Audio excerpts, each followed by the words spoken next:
Well, welcome back to another Premier League predictions. Yes, we are back with yet another set of Premier League predictions. This is game week 28 of the Premier League, really coming in to the business end of the season. I believe there's I've got 10 or 11 games left of the season, so these matches are getting pretty important for some specific teams, most of the top and the bottom of the table. So we could see some very big games coming up, and there's a few big games this week as well. I'm over my tonsillitis. What a huge dub that is. Only took me out for 2 weeks.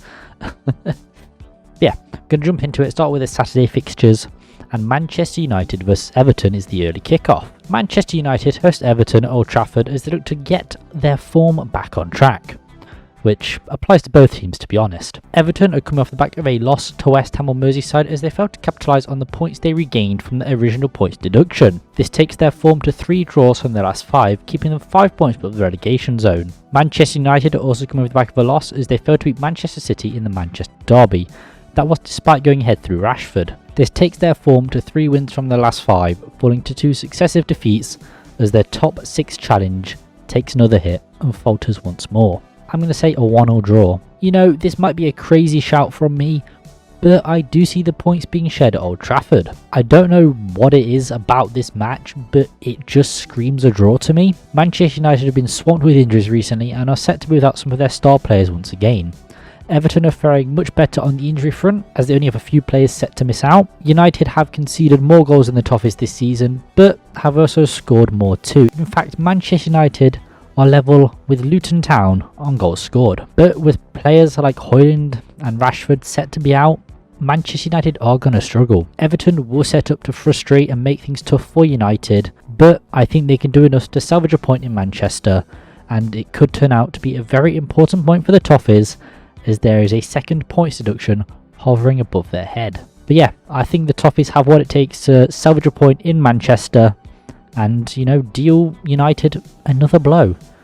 Sir Jim's ownership of the club has not gone off to a good start. And then move on to Crystal Palace versus Luton Town. Crystal Palace hosts Luton Town at Selhurst Park as they look to make a swift return to winning ways to further distance themselves from the relegation zone. Luton are still mired in the relegation zone as they failed to beat Aston Villa in a 5-goal throw at Kenilworth Road.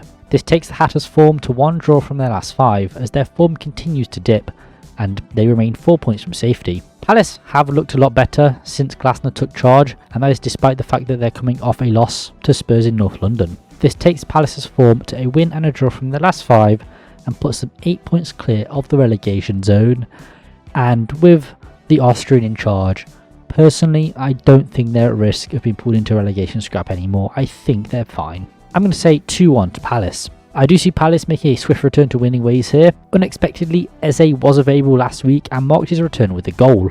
And what a goal it was. His return to the side will have been a massive boon for Glasner, and when Elise returns, the Austrian will be cooking in South London. Luton are also suffering from a lot of injuries at the moment, which has not helped their survival hopes, with some important players missing out, including their top goal scorer. Although Carlton Morris, he's creeping up on that record. At Selhurst Park, and with all the absentees that Luton are experiencing, I cannot see them getting much out of this match.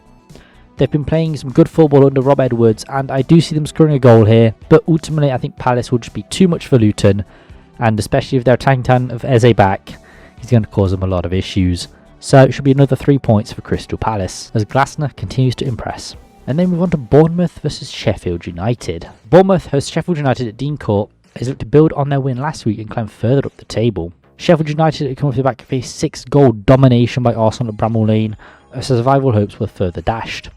This takes the Blades' form to 1 win from their last 5 as they still find themselves rooted to the bottom of the league. Bournemouth have been enjoying a much better success though as they're coming for a win against Burnley. This takes their form to a win and 2 draws from their last 5, which keeps them solidly mid-table with very, very little risk of being dragged into relegation scrap. Personally, I don't think they will anymore. I think they're safe. I'm going to say 3-0 to Bournemouth. If they weren't safe before, they definitely will be after this match. Sheffield United have not shown much in the way of threat since their return to the Premier League, and it's bizarre that they've even grabbed 3 wins this season. The Blades' woes aren't helped by the large amount of injuries they're currently suffering from either, but even with those players back, I can't see their fortunes changing all that much. Bournemouth do have a fair few injuries too, but seem to have coped with most of those losses pretty well, picking up some very important points in the process. I'd be very surprised if Sheffield United actually scored any more points for the remainder of this campaign. And with Solanke seemingly over his knee issue for the most part, he's going to cause some havoc against this Sheffield United side. It should be a fairly easy win for the Cherries. You know, Sheffield United can put up some, we'll say, shocking performances when they seemingly defend well against a team that should be beating them, but I don't think that'll be the case on the South Coast. Again, should be fairly easy for Bournemouth. And then we move on to Wolverhampton Wanderers versus Fulham. Wolves host Fulham at the Molineux as they look to make a swift return to winning ways in this mid-table clash. Fulham will be looking to continue their winning run as they can build on the win they're coming off the back of. They beat Brighton last week, which takes their form to 3 wins and a draw from their last 5. Wolves on the other hand come back with a loss as they failed to beat Newcastle up north. This takes their form to 3 wins from their last 5 and sees them comfortably mid-table. These are 2 very evenly matched sides, so should make for a good game in the West Midlands, but I am going to say 2-1 to Fulham. I do see the Vitters grabbing the 3 points here. Both teams are very evenly matched at the moment, both currently sitting in the middle of the table. Wolves do find themselves slap bang in the middle of the table in 10th, whilst Fulham are 3 points behind them in 12th. So again, not a lot separating either team. Both teams are also missing their top goal scorers, with Wolves also missing their second top scorer as well. Both Cunha and Hwang are going to be big misses for the Wolves, as they provided most of their attacking threat this season. Fulham have only scored 1 less goal than their opponent, but with more attacking players at their disposal, it should make scoring goals easier for the Cottagers. Fulham have also conceded 1 less goal than their opponents too, so better defensive record, nothing to sniff at. I think that with more of their attacking talent available and a slightly stronger defence, Fulham should claim all 3 points in the West Midlands. And, you know, start a little winning run, you know. I mean, Fulham have done wonders under Marco Silva. They're no longer a yo-yo club. And they've just been playing some good football for the most part. I mean, they lost Mitrovic. I know it was a while ago now, but they've shown that they didn't need him in the first place. Sure, they've had areas and times within the season where they were struggling for goals, but they've always come through the other end. And I think it's going to be another win on the road for Fulham this season. They are looking good. They're a very solid mid-table side, I think. Fair play to Marco Silva. Okay, and the final fixture for Saturday is Arsenal versus Brentford. Arsenal host Brentford at the Emirates as the Gunners look to continue their title challenge to keep pace with City and Liverpool. Brentford comes back of a draw as they shared the points with Chelsea. This takes the Bees' form to a draw and a win from their last 5. Not great form, but despite that, the Bees do find themselves 6 points clear of the relegation zone. Although, could they be pulled into relegation scrap? It's possible if they continue to drop points, and then like Everton and Forest and Luton all gain points. They could find themselves around that danger zone. That might be wishful thinking on my behalf though. Arsenal have been enjoying much better fortunes though, as they're coming back with a dominant win over Sheffield United. That demolition takes their form to 5 wins from 5, allowing them to keep pace with City and Liverpool in this very exciting title battle. They're currently 2 points off Liverpool at the top of the league, and should they win this match, they will go top. I'm going to say 3-0 to Arsenal. I see this being another win for Arsenal, which will see them top the table at the end of the day. The Gunners are in some brilliant form at the moment, completely dominating teams in the Prem and just scoring goals for fun, to be honest. Meetings between these two sides aren't normally high scoring affairs, but with the form that Arsenal are in, they will score many goals. Brentford haven't had the best defensive record recently, and that is due in part to the many injuries they've picked up, with their first choice back four just being injured. Arsenal have scored the most goals this season, scoring 68 so far, and 6 of those were against Sheffield United, so a bit of stat padding, but they've still scored the most goals this season. Brentford have conceded the most goals of any team outside of the relegation zone, with 50 conceded. Now Forest are one off that on 49, but Brentford have conceded more, so hold that. It should be an interesting matchup with the amount of attacking talent Arsenal have at their disposal, and should be another win for the Gunners at the Emirates as they climb to the summit of the league. And then move on to the Sunday fixtures and Aston Villa versus Tottenham Hotspur. Aston Villa host Tottenham Hotspur at Villa Park as both teams are vying for that final top 4 spot. Spurs are coming back with a win against Palace in North London. This takes their form to 3 wins and a draw from their last 5, and it sees them sitting in 5th, just 5 points off 4th place Villa, and 6 points clear of 6th place Man United. Villa have been experiencing better form though. They're coming back with a win against Luton, which takes their form to 4 wins from their last 5. This keeps them comfortably in the top 4, but do find themselves 6 points adrift of 3rd placed Arsenal. It looks like Villa's title hopes have been dashed, but Champions League qualification is still very much alive for them. Both teams currently find themselves in the European spots, and will be hoping that they're there by the end of the season. And this game will be a good indicator for that. There is a slim chance that 5th place in the Premier League gets Champions League qualification, It depends how English teams do in Europe. I don't think any team is going to want to bank on that happening, as football can throw up some crazy results at the end of the day. So if you want Champions League football, you need that top 4 finish guaranteed. And I think whichever team gets it out of these are the two battling for it. The other one's probably going to be very aggrieved if they don't get that 5th place Champions League spot, but you got to be in it to win it, man. As I said, this game should be a good indicator for who will finish in those Champions League spots, and I'm going to say 2-1 to Aston Villa. I am backing Villa to keep the 3 points in Birmingham. Both teams play some great attacking football, and that's paid dividends, as can be seen in their current successful seasons at the moment. Villa have been performing better under Emery, scoring 59 goals so far this season, with Ollie Watkins having his best season yet, contributing to 26 goals. Spurs haven't been as lethal though, with only scoring 55 goals, with Son being their main contributor, contributing to 19 goals so far. Both teams are suffering from a fair few injuries though. However, both teams have also shown that they can get results despite those absentees. I think the home atmosphere at Villa Park will help the home side over the line, and I see Villa claiming those 3 points and further cementing themselves in that final top 4 spot. Honestly, it's Villa's to lose at this point, as we're coming into the business end of the season. They need to keep picking up wins, just keep distancing themselves from Spurs, or United if they can get back in the race, but it's not looking good for them. Obviously, we'll see at the end of the day. Funnier things have happened. Well, crazier, shall we say. And then move on to West Ham United versus Burnley. A claret and blue clash in East London as West Ham host Burnley at the London Stadium. Burnley are coming back of another loss as they fell to Bournemouth in Lancashire. It's another loss that doesn't really help the Claret's survival hopes, as the loss takes their form to 1 draw in 5. It's not looking good, bruv. West Ham have been doing better than their opponents, hitting a recent uptick in form. They're coming back with a win against Everton, which takes their form to 2 wins from the last 5. Not great in isolation, but they are 2 successive wins, which will only help the Hammers' confidence. West Ham are on a quest to secure another season of European football, regardless of what happens during their current campaign. I do imagine that they'll see Burnley as a good opportunity to help realise those European wishes. I'm going to say 3-0 to West Ham. I'm backing West Ham to keep the 3 points in London. Burnley have endeavoured to play the style of football that saw them dominate the Championship. However, their squad is simply not able to play as effectively as was expected, and as such they find themselves wallowing in the relegation zone, only off the bottom down to goal difference. West Ham haven't been experiencing the greatest form recently, but as players have returned, results have turned for the better, and they've started scoring goals and claiming those all-important 3 points. The Hammers have been fairly prolific in front of net, scoring 43 goals so far this season, and they face a Burnley side who have conceded 60 goals so far this season. I'm expecting we'll see quite a few goals in this clash. Burnley don't offer much in attack and don't really offer much in defence either, and I can't really see them troubling West Ham in the capital.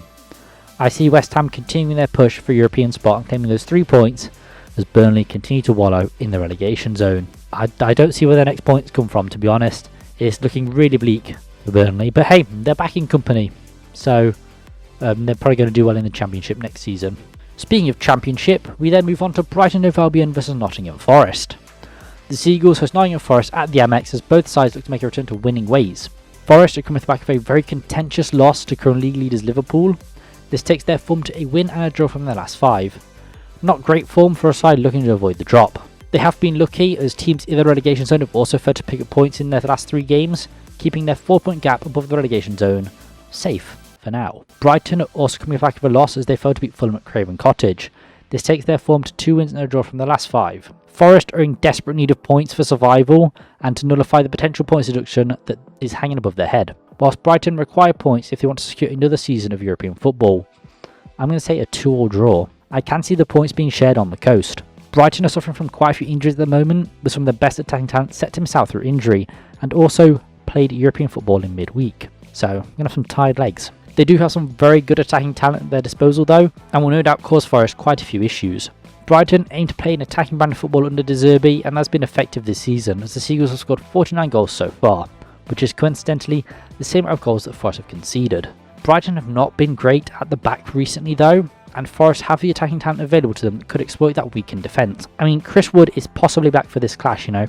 Woodinho could be back, and if he is, he's going to cause Brighton a lot of issues. Fingers crossed we see Woody Boy back again. It's normally a good game between these two sides, with the past 3 games seeing 9 goals scored. I see the points being shared in Sussex. And then we move on to the big one, Liverpool versus Manchester City. A massive massive title clash here as Liverpool host Manchester City at Anfield. This is a massive match and could be a potential title decider. Manchester City are coming back of a win in the Manchester derby as they beat their city rivals at the Etihad. This takes the season's form to 4 wins and a draw from their last 5, and it sees them sit just a point behind Liverpool. Liverpool are coming back of a win against Forest that took them until the dying embers to take all 3 points in very contentious fashion. This takes Liverpool's form to 4 wins from their last 5 and sees them a point clear at the top of the league. This is a huge match on Merseyside, and I'm going to say 2-1 to Manchester City. I'm backing Manchester City to take all 3 points back to Manchester. Liverpool are suffering from a massive amount of injuries at the moment, and as such their starting 11 is a lot weaker than it normally would be. The players Klopp have brought in have done well considering a lot of them don't have much Premier League experience at all, but luckily for the Reds, Salah has made a return and should be fit to star in this very important match. Nunes has been in some brilliant form recently too, so it'll be very interesting to see if he continue that goal scoring form against the reigning champions. City only have a few injuries to contend with, but have been performing with those players out and should continue to do so here. These top of the league clashes rarely produce a lot of goals, but with both teams boasting impressive attacking options, I reckon we'll see a few goals in this match. It's going to be a tough match for both sides, but I do think the injuries will let Liverpool down here. City are just a class above, and in this current state, they'll show why they've won the treble last season. It's like pitting one of the best teams in the world against a ramshackle team. Yes, Liverpool will have the atmosphere of Anfield on their side. That will make things harder for City, but ultimately, City have the better squad and the better players, which is why I'm backing Man City to get all 3 points at Anfield. I do apologise to you, Klopp. You know, you're a funny bloke, but at the end of the day, looking at the teams, I don't see City not picking up 3 points, to be honest. It'd be very shocking if they drew or lost to Liverpool. Crazier things have happened, but just looking at the teams as they are, this should be Manchester City's 3 points. I apologise to Liverpool fans, but that's just the way it is, man. And then move on to the Monday fixture of Chelsea versus Newcastle United. Chelsea host Newcastle at Stamford Bridge as they look to make a return to winning ways. Newcastle United come from the back of a win against Wolves at St James's Park. This win takes their form to 2 wins and 2 draws from their last 5, as the Magpies look to challenge for European football once again. Chelsea haven't been enjoying as much success though, as they're coming back of a draw to Brentford. This takes their form to 2 draws and a win from their last 5. No matter what happens for Chelsea, they never seem to move out of mid-table, so no matter what happens here, Chelsea will probably remain in 11th place. I'm going to say 3-1 to Newcastle. I'm backing Newcastle to take all 3 points back up north. Both teams have been battered by injuries this season, but Chelsea's injury woes just keep continuing, keep getting worse for the Blues. Chelsea have seen even more players visit A&E recently, whereas Newcastle have actually seen their injury look change as players are beginning to return to the fold. Chelsea have been extremely inconsistent this season, and unfortunately for the Blues, I do see that continuing. Whilst Newcastle have not reached the heights they did last season, they're still playing some brilliant football under Eddie Howe. That's seen them score 57 goals so far this season, and they've also been fairly solid in defence too, only conceding 45 goals this season, which is 2 more than their opponents. Chelsea, with all the attacking talent they've signed, have scored 44 goals this season, which is a decent record, but with the players they've signed, you'd be expecting a lot more goals. I do think their reoccurring injury problems will be what costs them though. The new injury issues with Colwell and Chilwell will weaken Chelsea's already not great defence, and I think that Newcastle will exploit that in the capital. It's not going to be an easy match for Newcastle, but I do see them claiming all 3 points in London. I mean, Chelsea, they're not bringing in academy players really because they've signed like 50 million players. The squad doesn't look settled, it's very inconsistent performance-wise, and I just don't think they have what it takes to overcome Newcastle. Like, all the injuries they've got, a lot of their first-choice defenders are out, so yeah, it's going to be tough for Chelsea. And finally, the Wednesday fixture of Bournemouth versus Luton Town.